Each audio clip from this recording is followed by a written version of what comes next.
it's an absolute pleasure to welcome Tony Smith onto the Business Bunker. Tony's from Right Guard Security and Mission Training. Tony, welcome onto the Business Bunker. Great to hear from you and see you. Good afternoon, great to be here. Thank you so much for joining us. I want to start off, you were telling us off air actually that you're a local boy originally, again a bit like Catherine, originally from round the corner at Hythe. Yes, exactly. I was born in Hythe, grew up in Hythe, Cheriton and Folkestone, right. and now based near Canterbury. See, this show isn't just thrown together. We tie all this kind of stuff, something like that. Anyway, look, it's a real pleasure to welcome you on the show. Why don't you start off by telling the listener a little bit about Tony, a bit about your background, and then we're going to start talking about some of your businesses. Sure. So, Right Guard Security, I'm sure many people around here have seen the brand. I'm sure they've seen our services operating throughout the county. We're based here, obviously, as we said, in Kent. We work nationally for some of the larger outdoor events. Been now trading for 26 years. Wow. So that's why I've got no hair like yourself. That's what happens. You've got a bit more than me, yeah. Yeah, it's we're very, very busy. Touch wood. I built the business out of nothing. Me on a notepad and a telephone. Right. And it's grown into quite something I'm quite proud of, actually. Absolutely. Yeah. Give us a little bit more background in terms of the kind of services that you provide through Right Guard. Well, as I think we're quite well known for our crowd management services, lots of outdoor music events, and I was going to say we've got some of your guys here sorting us out in the studio. That's right. Yeah, they're keeping the crowds back out there. Yeah, holding them back, all those groupies and stuff. Yeah, indeed. We work at other venues locally, like the Lees Cliff Hall in Folkestone, the Winter Gardens in Margate, all the large standing concerts and so forth. We work nationally with all sorts of other event organisers, so we're well known for those services. We also provide a lot of security officers, and we even provide the services here throughout the hospitals in South East Kent. So it's a very comprehensive service that we provide. Okay, cool. I want to explore that a little bit. Yeah, because it's always worth knowing about this stuff and absolutely find out more about it. Because you, as you quite rightly said, you've done a fabulous job over the years in terms of building this business, and you're now doing different things to some extent. I know they're all related, but you've got big event security and management, and you've also got kind of building security, and I just want to explore that side of it, just so that I understand in case I need you. Yeah, absolutely.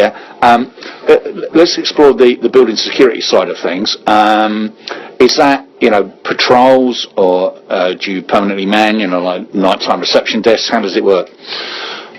It's quite a variety, really. We do provide 24-hour security officers to construction sites and unmanned properties. So it may be empty properties. It may not necessarily be under construction. They may be of high value. Yeah. We also provide dog patrols.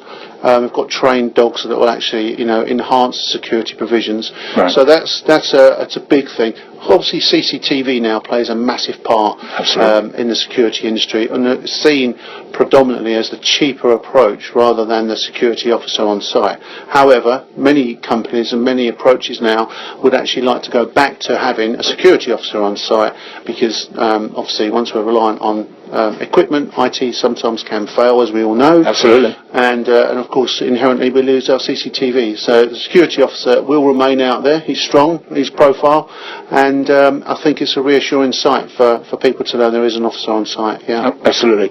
And as you quite rightly say, CCTV can only go so far. I'll tell you a quick story. I got a phone call late one night, very late one night, from the nighttime DJ here, and they went, "Hello, Paul." It actually wasn't a phone call, it was a text. And they said, "Hello, Paul, this is da-da-da. There's an awful smell of burning in the studio, so I'm going home." And I went. So I was in bed, it was like early hours in the morning. I got up, we've got CCTV here, I can access it via my phone. Whoever was here's gone, yeah. I've looked on the CCTV and I can see a wisp of smoke coming up from these screens here. Right. Great. What do?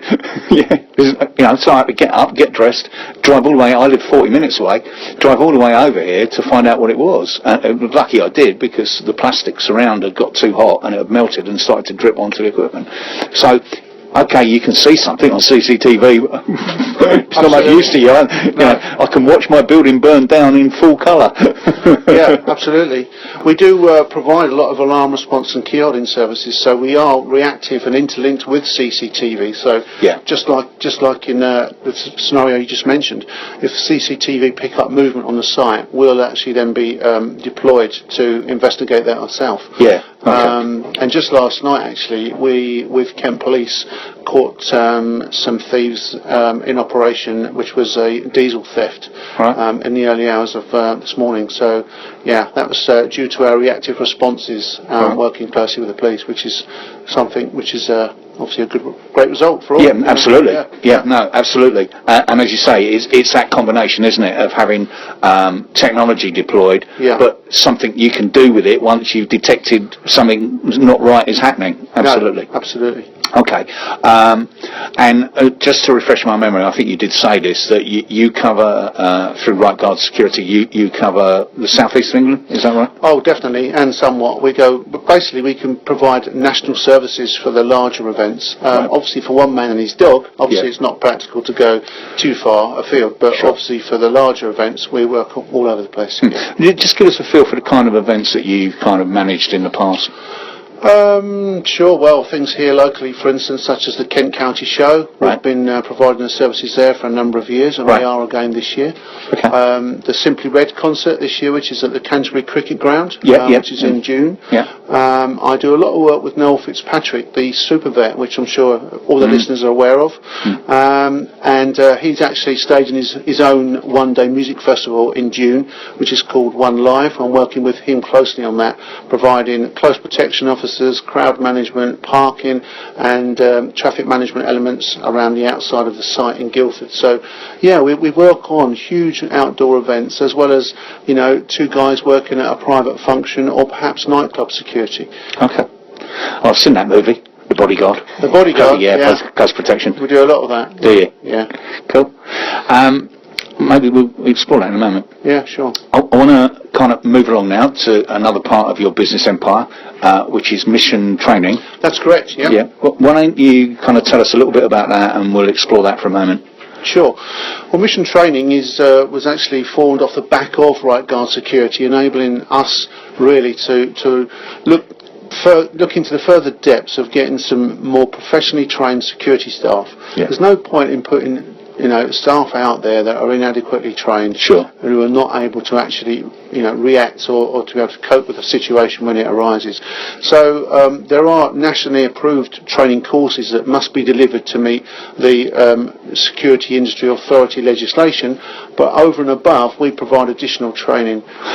We even train in handcuffs. Sorry to interrupt you there, Tony. Do you actually do SIA We do. training? We provide the SIA training, yes. Yeah, and for those that don't know, anybody that wants to work in the security industry has to have an SIA Absolutely. approved qualification before they're allowed to work in it. Yeah, absolutely. Indeed, so yeah. Yeah. The security industry, as we all know, has had a very checkered background. So over the years, the government have looked into it and said, basically we need to govern this industry. We need to manage it properly. Yeah. The Security Industry Authority was formed, which is a great thing. Nationally, it's regulated the security operators out there, and generally, I think the industry has become much more professional.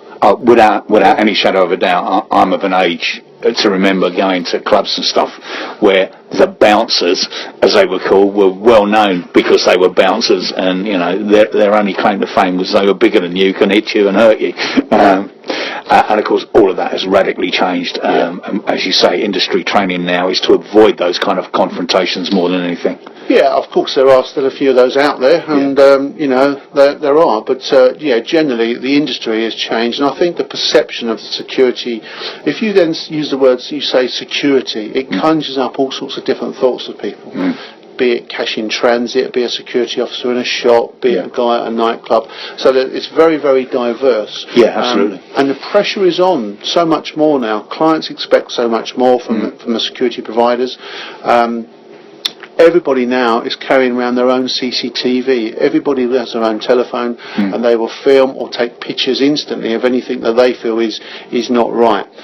particularly with some of our outdoor larger events or perhaps the nightclubs, as soon as there's interaction with security and a customer, there's always somebody there with their phone to take a picture, and we see ourselves very quickly on social media once, and sometimes that's a good thing because obviously it sends clear messages out, and other times it's not so good. Sure. Yeah, no, absolutely. And I fully understand what you're saying, and people are very quick now to whip out a phone and film and photograph and do things and almost use it as a weapon in some instances. I've got to take your picture kind of thing, which can antagonise people too. Absolutely. And part of the training, back to the mission training element, this is where we then try to focus our officers in being prepared for those situations when you are out there with the general public. You are under the permanent scrutiny of CCTV constantly, be it a phone or be it the CCTV. I may have got this stat wrong, but it's one of those like rats, you're never more than 5 yards from a rat. Apparently in the UK now you're never more than 10 yards from a CCTV camera or something like that. I don't know, I probably it wouldn't surprise me. But when in urban areas especially. Yeah, absolutely. But even here, we're in a very rural area on a farm. There's CCTV out there for the farm in general. We've got CCTV in here, we've got a webcam in here, we've got all kinds of things, because you can. Absolutely. So with mission training, Tony, are you training people for your own operation, or do you train people for other security firms? How does it work? We do both. I mean, inherently, people will individually book on themselves we have regular courses that run each month. That's from a door supervisor, CCTV operators, security officers. They can all book on individually onto a course. We will make no secret if we're recruiting and we're looking for individuals, and we'll say, look, maybe we can speak after the course. Potentially there's some employment here. But of course we also use this opportunity to train and retrain our own staff. Especially in view of, where policing numbers are nationally, as we see obviously a massive decrease out there. What we've done at Right Guard, we've used the services of mission training to actually push forward the training and develop our own more responsive type of officers, and their trainings included handcuff, public order, rapid ejection teams. So if we're working at outdoor events and there are incidents, we can't, and obviously the police cannot be expected to come and mop up our problems. So basically I've created my own mini police force within what we do as Right Guard Security to actually enable us a much better, stronger deployment. So mission training can offer a wide range of modern dynamic approach to security. Fantastic. Now, just before we came on air, you started to tell me about another initiative that you're pioneering, which is a workshop for young people. That's correct. Yes, we've launched our Streetwise campaign, and this is going to lead towards the end of the year, particularly focused around our Marlow promotion. We're actually proud to be sponsors of the Marlow Theatre Christmas. In Canterbury, That's right. And this year it's Dick Whittington, and what we're actually keen to do is try and raise awareness for teenagers around first aid training and their own personal safety. I'm really, really passionate that I think conflict management is a key attribute to protecting some of our teenagers out there, amongst things such as school bullying, transportation.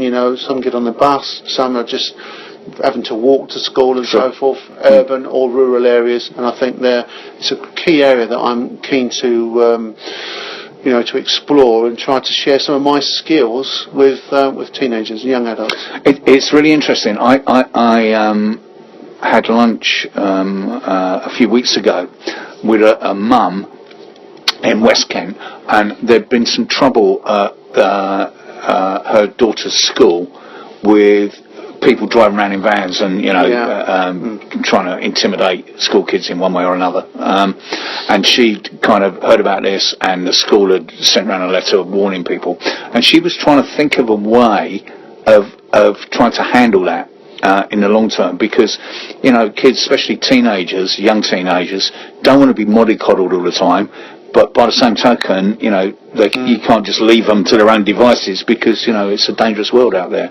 So what you're suggesting sounds really interesting. It's really hard. I think that we're obviously of an older generation. What we feel of the teenagers is 13, 14, 15-year-olds that maybe need this support. I actually think it's younger. I think it's sort of 10, 11-year-olds that actually need this direction and support early.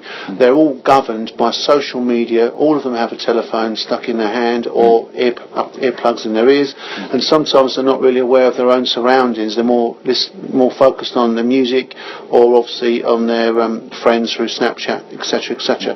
So we are putting positive steps in to try and prepare people for that. And just for route planning, who's aware of you cutting through the cemetery, at 8 o'clock in the evening in October on your way home? Is this practical? Is this really the safe place you should find yourself in? Right. So we're trying to make them think about opportunities and experiences whilst also trying to train them. The training actually includes some breakaway. So we'll actually say, look, should somebody be in your personal space and they've actually made contact with you, we'll show them with no pain-free skills, basically pain-free skills, how to get out of something should they be grabbed hold of, which I think is extremely important, especially for girls. Yeah, absolutely. It sounds like a fabulous initiative. Yeah. Sadly, Tony, we're running out of time. Sure. Can you tell our listeners how to find out about all aspects of your business, your websites and Twitter handles, Facebook pages, whatever way you want people to interact with you? Sure, absolutely. We're Right Guard Security, and that's obviously www.rightguard.co.uk is our website address, and the sister company, which, as we've just said, provides all our training, is missiontraining.co.uk, and we're always available to speak to new people, and also for schools. If there's any schools that want to get in contact with us, I'd love to speak to some schools and go into the schools and provide this training. Fantastic. Tony, thank you so much for that. No problem. Great pleasure to be here. Thank you. Absolute pleasure to hear from you.